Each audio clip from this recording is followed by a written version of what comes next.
in my new office. All right, ladies and gentlemen, I know it's been a while, but the E Squared MMA podcast is back. UFC 269, headlined by Charles Oliveira versus Dustin Poirier. Co-main is Amanda Nunes, the GOAT, versus Julianna Pena. Two title fights. Way to end this year the right way. Dana figured it out. And yeah, we've missed a few back to back, but there's not been lackluster fights in between our last show, to be honest. No, and we're here to provide some locks tonight. We have a pretty good main card. The overall card's honestly pretty good. The prelims are stacked with a bunch of good people. Dominic Cruz is on there fighting Pedro Munoz, and then Josh Emmett and Danny Ige will cap that off. So starts at 6, and then the main card will get underway around 9. So with that, we're going to get right into it. Opening up the main card, we have none other than the Sugar Show, Sean O'Malley taking on Raulian Paiva. I think I'm pronouncing that right, who was ranked at the beginning of this week but fell out of the rankings. So it's two unranked guys fighting. Take it away. And a guy like Sean O'Malley, right? He crowned himself as the best unranked fighter there is, the unranked champion, so to speak. And I believe his last fight, he had just made it on the big stage as far as a main card in that one as well. And he performed amazingly against that Chris Moutinho guy, which took an absolute beating, but that raised both these guys' stock just because it was an absolute barn burner of a fight. And I expect nothing less for Sean in this event coming up at UFC 268, right? He's 14-1. He's won 4 out of his last 5. And as I was saying, he might be the best unranked fighter there is right now. He should not be. No, he is the underdog. No, he's not the underdog. So at minus. Sugar Show is minus 320. Paiva is plus 250. Right. So give you a heads up on that one. Yeah. So that makes sense. You know, I believe he was minus 3 or higher against that Chris Moutinho fight last time. And he doesn't disappoint under the bright lights. I think that goes to show just the way he conducts himself. He loves the big stage and all the attention. And it seems to just boost his performance every time. Yeah, so first I'll go over Paiva, and then I'll go back to Sugar Show. So in his last 5, he's 3-2. 2019, split decision loss to Kai France, who's also fighting on this card. Doctor stoppage cut loss to Rogerio Bontaran. And then he fires off 3 wins, a knockout over Mark De La Rosa, then a unanimous decision versus Olga Sumagulov. Then he wins a majority decision against Kyler Phillips in his last fight. And this is the interesting part. Kyler Phillips trains with none other than Sugar Show on O'Malley.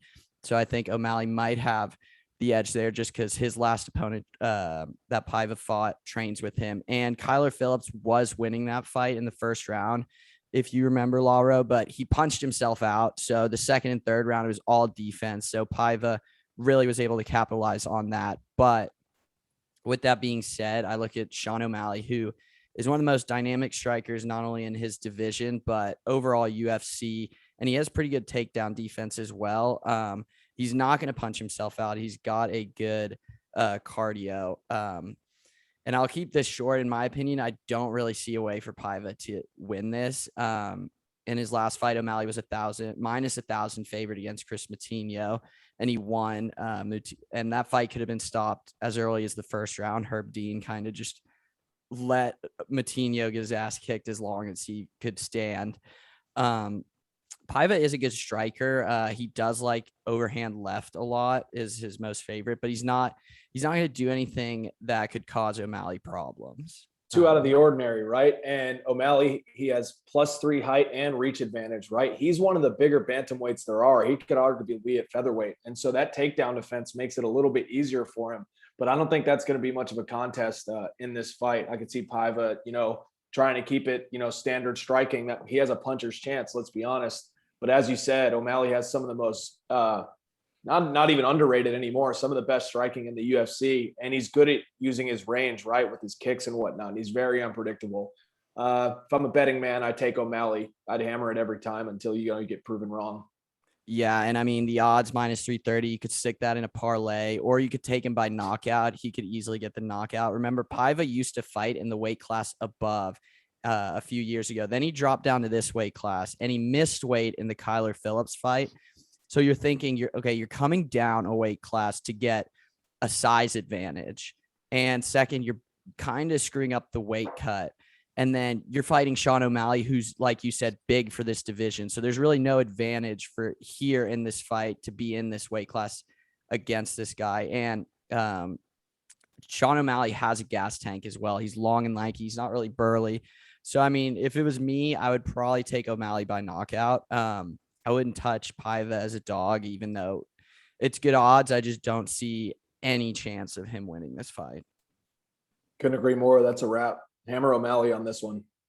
All right. Next, Cody Garbrandt is making his flyweight debut against number 6 ranked Kai France, who's plus 115, and Cody Garbrandt, who's minus 135. This is tough, all right? The spread isn't as, decent as it could be in a fight like this, especially with Garbrandt, who's coming into a new weight class. And we'll see tomorrow night what he looks like, if he had any problem cutting the weight at all. But he wasn't that big of as a bantamweight to begin with. So I think he should be okay. Right. Garbrandt, 12-4. He's won only 1 out of his last 5, but these are against all guys who are top 5 contenders. And this is why I kind of want to stay away from this as far as betting odds, right?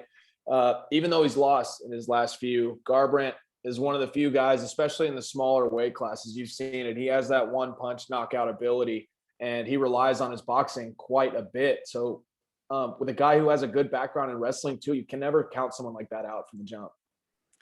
Yeah, and he's taking on Kai France, who's coming off a knockout win over Rogerio Bontoran in the first round. Remember in that one, Bontoran was winning the entire fight. The fight was stopped with 5 seconds left in the first. Bontoran was winning the whole round, but then he gassed himself out and just basically fell and couldn't do anything. Before that, he lost via guillotine choke to Brandon Royal. Who, if you remember, Brandon Royal fought Davison Figueiredo for the belt before Moreno and got absolutely clapped. But the interesting thing about this, the odds are really close, and I'm honestly surprised they have Garbrandt as a favorite. He's 1-5 or 1-4 in his last 5. He's coming off a unanimous decision loss to Rob Font. Before that, he had that crazy knockout with like half a second left in the round. Before he lost to that barn burner against Munoz, and then 2 losses to TJ Dillashaw. Now, this one, he's dropping down in his weight class, and the only thing I'm scared about for Garbrandt is usually as you get older, right, Laura, you would expect to go up in a weight class. It gets harder. Except for the instance last weekend, Jose Aldo came out and put on a stellar performance. He's one of those guys, he was the featherweight king for whoever can count how many years, right? And he comes to bantamweight. Was it Rob Font he beat last week? Yeah. That's a big win. That's a real big win. And the guy in Rob Font that just beat Garbrandt the way he did, a very sound technical striker coming into his prime. So it is fair to say, because the older you get, most guys do go up, but it seems that it's starting a trend, at least with Aldo. Some of the smaller guys might not have that big of a problem cutting a few extra pounds. Yeah, and I agree with Aldo, but I think if we're going to do that, I think we might be giving Garbrandt too much credit, because I think Aldo is doing something that a lot of people were not expecting. I mean, he's been in so many fights, featherweight king, 12 title defenses in that division, drops down, loses to Peter Yan, but then comes back and rifles off all these contenders. The thing about Garbrandt, though, is he already doesn't have that sturdy of a chin. And with his weight class too, with him losing that 10 pounds, it's not like a middleweight going to a welterweight. I mean, 10 pounds to him for a 125 pound dude, that's like 10-15% of his whole body mass. And I know Garbrandt he's demonstrated that he doesn't have that strong of a chin, whereas Kai France has shown that he can get the knockout if need be. And Garbrandt, the one thing I will give him is he has some of the best boxing in UFC. He doesn't really incorporate his kicks as much as you'd like to see, which is really interesting, because he went over to Thailand and talked about it, saying like, oh, Muay Thai this, Muay Thai that, like I'm going to use my kicks. Used them for one fight, never saw it again. So he's a very standard, just boxing type fighter. He likes to stay heavy on his feet. And some of the downfall is when he gets into those big trades, he doesn't know when to back up and just take a breath. Sometimes his pride or his ego gets the best of him. And that's how he's been caught in a few of these recent fights. Not that he doesn't land shots of his own. He he's got to know his body, better, especially dropping in this lower class. Like you said, that 10 to 15% could come off his chin or his endurance the lighter he gets already at a small individual. Yeah, and with that, I'm gonna take Kai Kara France in this one. He's a small underdog. Like I said in the beginning, I'm surprised Garbrandt is a favorite even. To me, this could honestly be just a pick 'em fight. You can obviously stay away from this. If either man wins this fight, it wouldn't surprise me the least. The only thing I'm going with Kara France for is Garbrandt's dropping down in a weight class. This is his first one, and he's 1-4 in his last 5. The only thing I will give Garbrandt, though, is he's faced much tougher competition. It seems like he's almost fighting championship level fighters every time. Every time, right? And this is Kara France's first, top tier, at least could have been former champ, former interim champ that he's faced. So this is, like you said, a pick 'em. I don't really feel too confident either way. So me as a betting man, I'd stay away. But Kara France, is an underdog. You got him as an underdog, and then you could probably get Garbrandt as an underdog for knockout. That could obviously be a play too if you think Garbrandt. He's not going to submit Kai Kara France. It's not Garbrandt's specialty. Maybe it goes to decision, but knowing Garbrandt, he does, like you said, loves to fire in the pocket, doesn't really protect himself, and he's going to go out there on his shield one way or the other. That's safe for sure. Garbrandt by knockout is probably an under. Yeah, couldn't agree more. All right, third fight before we get into the mains, we have Hands of Steel, Geoff Neal, number 12 in the welterweight division, taking on Santiago Ponzinibbio, who's ranked 14. Santiago, slight favorite at -130. Geoff Neal coming in slight underdog +110. Another one of those kind of pick 'em when those odds are pretty close to each other. What I like about both these guys, this is my call for the most underrated fight on this card. I think this is going to be a barn burner of a stand-up matchup, right? Santiago Ponzinibbio, 14th ranked. He's 29-4, won 4 out of his last 5 in the UFC, and slowly done it the right way. He's beaten guys like Neal Magny, Mike Perry, Gunnar Nelson, and Paiva, just to name a few. He possesses knockout power in both his hands, that's no doubt, but so does Geoff Neal, and that's a great start when we're diving into this fight. Yeah, let's give out a shout out to Mike Perry, baby. Platinum got that dub in the triangle boxing, whatever it was. Made a ton of money doing it. Mike Perry doing what he does best. Made a ton of money. Yeah, so like you said, and then with Geoff Neal, one thing we'll point out, Geoff Neal was arrested Thanksgiving morning in McKinney, Texas for DWI. So he's coming in with that and a loaded gun with that. He's 13-4. Coming off 2 straight losses, one to Wonderboy Thompson by unanimous decision, and then the Neal Magny loss, unanimous decision. Before that, he knocked out Mike Perry, knocked out Nico Price, and won a unanimous decision from Bilal Muhammad. So Mike Perry's name's getting thrown around left and right out here, faced all these guys. But Geoff Neal, Hands of Steel, like he likes to say, he's a very stand-up guy. He looks for that power shot, right hand or left. I forget. I just know both these guys are going to be, one's right-handed, one's left. So obviously their best shots are for each other are going to be open the whole time. Geoff Neal does like to get the knockout, but the only thing I'm concerned about is if you go rewatch the Neal Magny fight, he kind of looked like Tyron Woodley, where he was just scared to throw his hands. And I don't like that against a guy like Santiago, who's always moving forward, always trying to fight offensively, as well as he can fight backing up. Yeah, and I think he might have a slight edge in the wrestling department and the cardio as well. When you have a guy like Geoff Neal, who you brought up that Tyron Woodley comparison, you're right. You're not going to win fights that way in the UFC, and Woodley might have drawn the blueprint for what not to do. And so the fact that Geoff Neal was doing that in the Neal Magny fight, it's not a good look for him, especially like you said, against a guy like Ponzinibbio, who there's no quitting him either. He's a straight dog, and that's what makes him an exciting guy. And he's always going to be coming forward, and he utilizes his kicks a little better as well. Yeah, and so with Santiago, he's come off a lot of injuries. And like one thing to point out, if you want to play MMA math, Neal Magny beat Geoff Neal, but Santiago knocked out Neal Magny. If you want to play MMA math, you can look at it that way. I know Santiago's been battling injuries because that Neal Magny fight was in 2018. And then he takes 3 years off, fights January 16th against Li Jinliang, who just lost to Hamzat. And Li Jinliang knocked Santiago out in the first round. Obviously, he's not Hamzat, so we can't compare anything. But I know he's been battling injuries, and Geoff Neal with this personal issues that he's dealing with. It could be interesting, in this one. This one's probably my hardest to decide on. I have more faith in Kai Kara-France beating Cody Garbrandt. This one is, if Geoff Neal wins this by knockout, I wouldn't be surprised. If Santiago wins by knockout or decision, I wouldn't be surprised either. And it's tough. Both these guys are battling their personal demons. Geoff, with trouble with the law and injuries on the other side of Ponzinibbio. And so that makes this even a tougher one to touch. But I would pick one. If you're going to pick one, I would take one of these guys by knockout. And that could be a stretch, but it's a who's who, because I think both these guys have dynamite in their hands. We're slowly going up in the weight, so it could be more prevalent to happening. In my opinion, though, I pick Ponzinibbio, even though at minus 130, I think he has more tools in the bag to get the job done. Yeah, and honestly, I'm going to agree with you. I'm going to take Santiago, and that's also because Geoff Neal in his last fight, he just didn't want to throw the hands. The Tyron Woodley comparison, that really scares me a lot when they refuse to throw their hands, because it's really hard to win a fight if you're not going to put out any offense and you're just going to sit there and try for a counter every round once. You're going to wait till 20 seconds is left and try a blitz.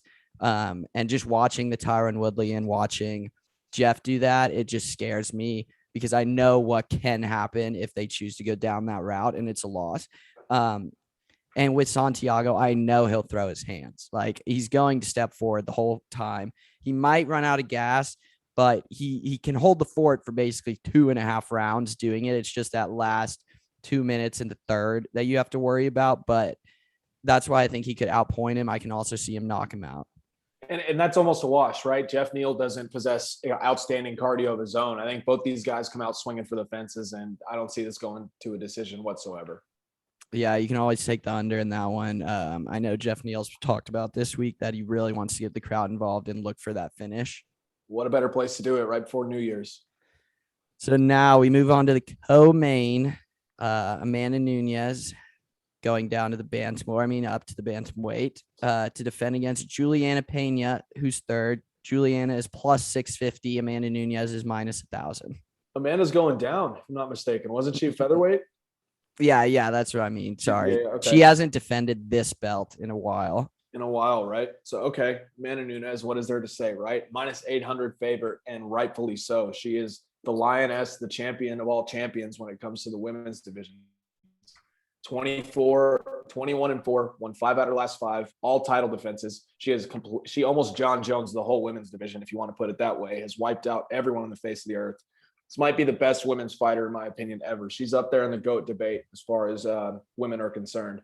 She destroys opponents with dynamic striking and world-class jiu-jitsu. There's no argument right there. She's beaten everyone except for Pena. Seems like the one that's cornered, roasting for the kill. I don't see this going any other way. I want to hear your thoughts. Yeah, I mean, I'll talk about Julianna Pena, and I'll give a reason why she possibly could win, but make no mistake here. I think this podcast is full Amanda Nunes. She is better. The thing about this division, the women's bantamweight division, is there's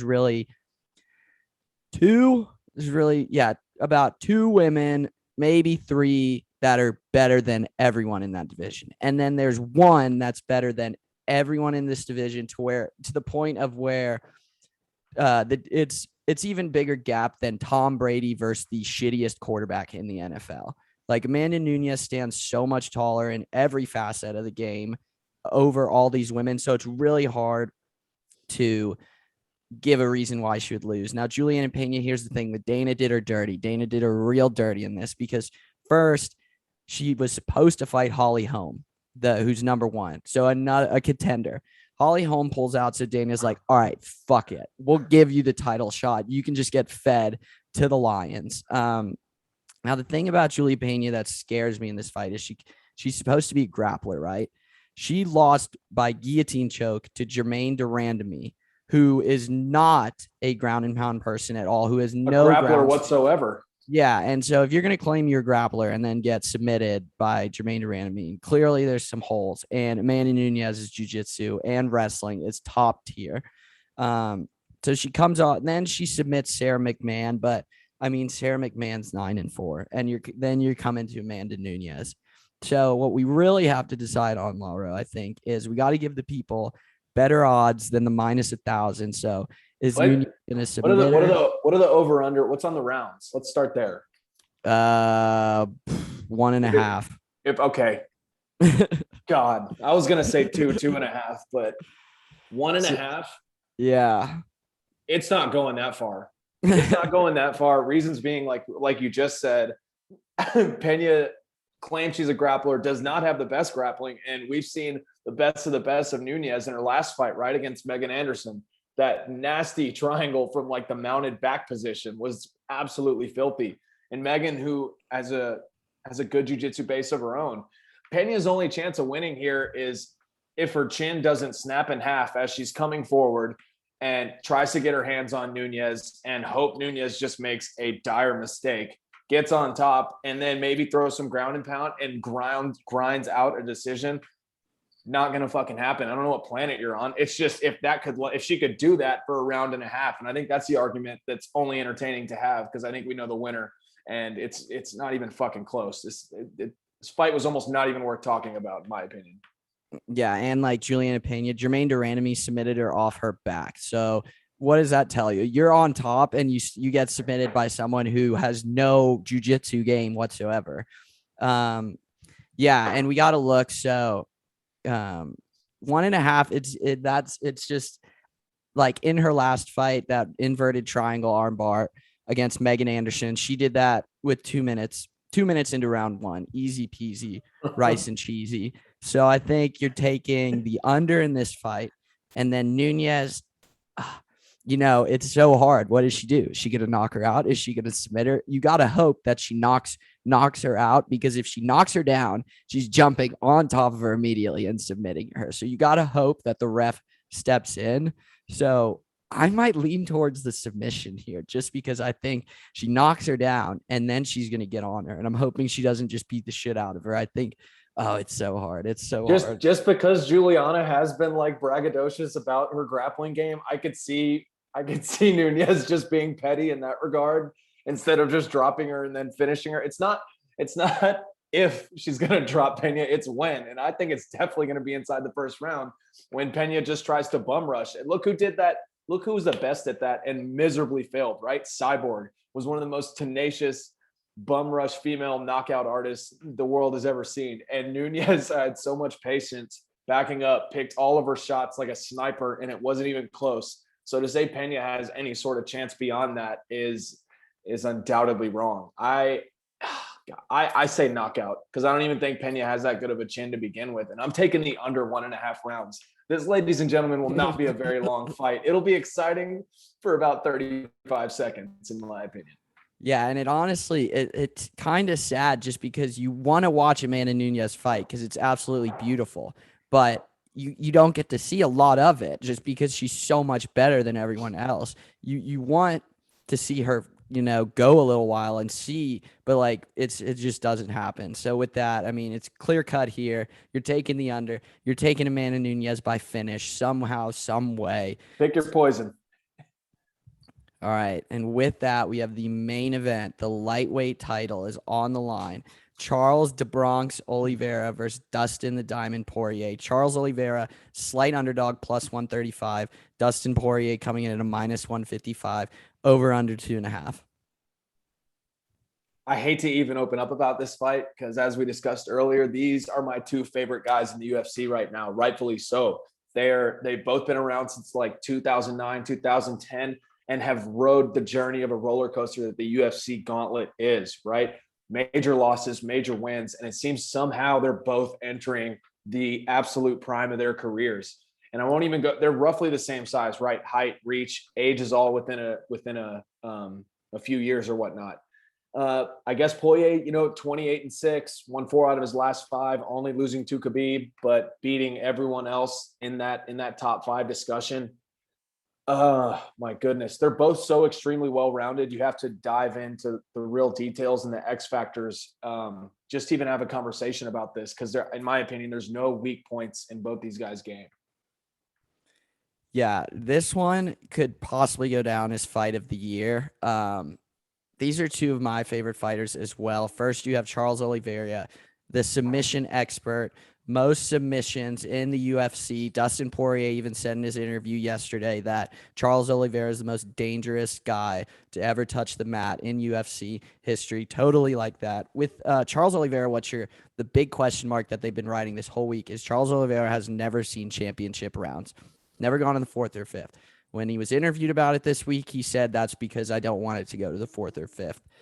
With Dustin Poirier, you have a guy who has tons of experience in championship rounds, has a cardio like no other. Worst sight you could see is if his hands are on his knees, because that's when you know he's about to turn it on. He's a big, fake you out guy, looks tired, and then comes out like nothing else. Charles Oliveira, this will be his first defense. Remember, he knocked out Michael Chandler to win the belt after kind of getting dominated in the first round. But La Rochelle and I walked you guys through that whole fight, how it played out perfectly. We said Michael Chandler's only hope was to come out in the first round and knock Oliveira out. He did the best he could. He tried. And then what happened? 10 seconds into the second round, Oliveira knocked his ass out to get it. Before that, he completely looked dominant against Tony Ferguson, almost snapped his arm in that armbar. Before that, guillotine choked Kevin Lee. Before that, knocked out Jared Gordon. Before that, knocked out Nick Lentz. You know, the list just goes on and on of his finishes. How I see this fight playing out is I think Oliveira's best chances are to do what he's always done, and that's finish before the championship rounds. I would be very scared to see Oliveira in the championship rounds versus Dustin Poirier, only because I know what Dustin Poirier can bring when it comes to those championship rounds. He turns it on, right? Kind of like the Diaz brothers. He takes on that Stockton mentality. He's a slow starter, and yeah, that in my opinion, that's the X factor, right? If Oliveira can get off to a great start, both these guys they're good volume strikers, but who's going to be able to pick their shots better? Yeah, whoever lands the cleaner shots earlier, it's going to pay dividends in the later rounds. The only other thing I see is that Dustin Poirier does, in my opinion, has a better chin overall, because the few losses you have seen Oliveira, he gets tagged, and it's not even, he's like, the hardest shot he took against Chandler in his last fight was brutal and would put most guys to sleep, other than Justin Gaethje, because I don't know how many brain cells he has left, but that fight was crazy enough. My point being, you're right. Dustin gets way stronger in the fourth and fifth rounds. It's dangerous though, because Oliveira has underrated wrestling. And if he can utilize that too in the beginning and maybe wear on Dustin a little bit more than he thinks before it gets into a technical striking battle, that could put Dustin in some peculiar situations. You know, he has been submitted before, even though it's just been Habib or whatnot, but that's not taking anything away, like you said, from Oliveira's submission game, which is top of the food chain.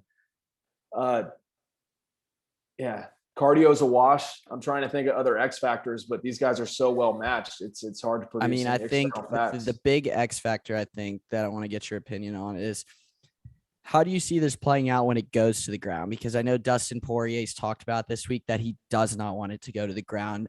And Charles's coach talked about, like, he sees this fight ending with Oliveira tapping Poirier. So, I mean, Poirier has, like, besides the Habib, but that's a totally different, wrestling style than how Charles Oliveira, he's not going to maul. This ain't no Dagestani mauling.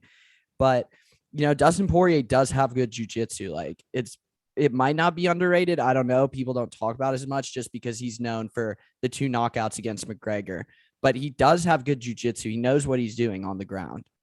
He has excellent jiu-jitsu, but based off the statements you just put gives me my answer. I think Oliveira definitely has the advantage. The fact that Dustin doesn't even want to engage in anything on the mat goes to show his level of confidence before the fight's even started. And that'd be a stupid question to ask Oliveira, even in English. He'd just kind of look at you sideways, because when it goes to the mat, he's the most comfortable human being there is. There's no hesitation.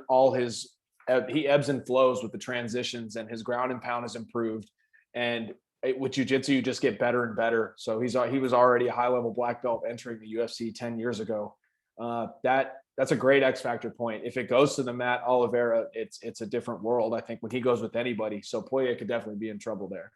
And like Dustin is such a slow starter, and Oliveira in his last few fights, as well as like a few going back, is like 5 fights, whatever. He's been a fast starter. You know, he gets shit done in round 1, round 2. Dustin's more that guy that kind of, like you said, ebbs and flows with the fight. He kind of lets the fight get going before he gets going on his own. And I'm really curious to see how that works against someone as Charles Oliveira, who showed against Michael Chandler. Michael Chandler was supposed to be this brutal knockout artist who's going to get on his feet and knock Oliveira out. And he did completely fine. Yes, he did get knocked down, and that fight was very close to getting stopped. But all in all, he got the knockout in the end, which just shows how good he actually is on his feet as well. Yeah, and it's not just the punches. His clinch work is amazing. The way he throws his knees, his spatial awareness is a big factor too. Charles has gotten a lot better at ranging with his distance, but that's nothing taken away from Dustin, because he uses those long, straight punches from a lefty, right, with that little head fake, and he steps into it a lot, and they're right there in the pocket. I do think with the kicks, Oliveira does have more tools in the box, right? He uses the front kicks a lot, and he has leg kick. Dustin has great leg kicks, and so does Charles, but Charles has known to use the teep, the front kick, quite more often, and that could be helpful trying to stay away from those straight punches coming from Poirier. Now, I know this is probably going to sound sacrilegious against all those McGregor guys that just love his wiener, but do you have any question regarding that? Poirier's last 2 fights have been against a Conor McGregor who clearly has shown not top tier skills. You know, in the first one, it looked like he was preparing for a boxing match. In the second one, he looked slow. He was only throwing his hands. Yes, he landed, but he's also Conor McGregor. He's obviously going to land punches. But whereas Oliveira had fought a Tony Ferguson who, yes, was on the decline, but still Tony fucking Ferguson who hung in there. Then you go in there, you fight a Michael Chandler. So I'm just wondering, do you think that there might be not ring rust per se, but Dustin Poirier's level of competitors in his past 2 fights been the same guy who it's not really been that, you know, barn burner, Justin Gaethje, Max Holloway fight? No, yeah, that's a great point. The fact that Poirier's head was so wrapped around McGregor the past few years, and now he's coming in up against a guy, Oliveira, who couldn't be more the opposite of Conor McGregor, right? As far as just being well-rounded. Against McGregor, no one worries about submissions. No one really worries about decisions. It's, can I avoid that left hand that's inevitably coming and not get knocked out?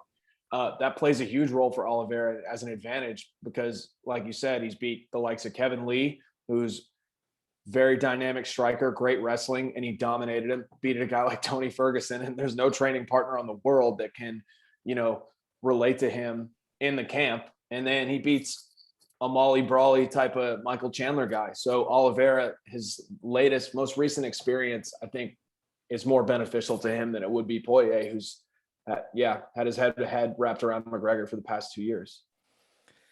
Yeah, and so with my pick, I'm going with Charles de Bronx Oliveira. I'm saying and still champion. I'm going with this just because I think it's extremely disrespectful when a champion is the underdog, unless there's some weird phase. I mean, look, Charles Oliveira has proven that he is the best lightweight in the world. Are there others who have claim to it? Obviously, but clearly that's not how the matchmakers played. You know, you have Dustin Poirier, who's getting his shot now. You have Justin Gaethje over there, whatever. But this is the number 1 fight in the lightweight division. This will decide who going forward is the actual champ. And I think I think Oliveira has the clear-cut edge on the ground. No questions asked. I think if Poirier's down there, there's really nothing he's going to do. And I love Oliveira's quickness and how he starts in these fights, how technical he's been lately. And I think that plays a major advantage to his game just because Poirier is a slow starter. I mean, even in those McGregor fights, McGregor pieced his ass up in the first few rounds. He even said after the fight, Poirier's like, yeah, he landed a bunch of shots on me. And I think that plays well because Oliveira lately has shown just so technical. His knees, like you said, his clinch work is what I love as well. And his boxing super crisp. That left hand that landed against Chandler to win the belt was so textbook. And that's why I'm giving the edge to Oliveira. That's why I'm riding with Ann still. I don't disagree with you, but I'll play the devil's advocate just for the listeners. I think Dustin Poirier has those intangibles that you can't really you can't really explain, right? Oliveira is more technically sound, especially on the ground. His striking has come leaps and bounds since his debut in the UFC. But I love Poirier in the later rounds, and it's not too far-fetched to think it could go that way. And like you said, the championship experience only plays beneficiary if that fight goes into deeper water. So you could take Oliveira, I'll take Poirier, and I hate to make a decision on either one of these guys because I love them both. But yeah, we'll let the listeners just decide on this one. Yeah, I mean, if either of these guys win, I couldn't be happier for them. Dustin Poirier does deserve this title. It would be a really good ending for his career. You know, he's talked about other things soon. He just wants this belt. And if it's and still, I'd still be happy because Charles Oliveira is one of my favorite fighters to watch. There it is. Well, there you have it, ladies and gentlemen. That is UFC 269. Some great fights. Like I said, the prelims are stacked as well, even the early prelims. 6 p.m. Saturday, 9 p.m. for the main card. You don't want to miss the main event fight. Dustin Poirier, Charles Oliveira. That's going to be a great one. Absolutely. Tune in, boys.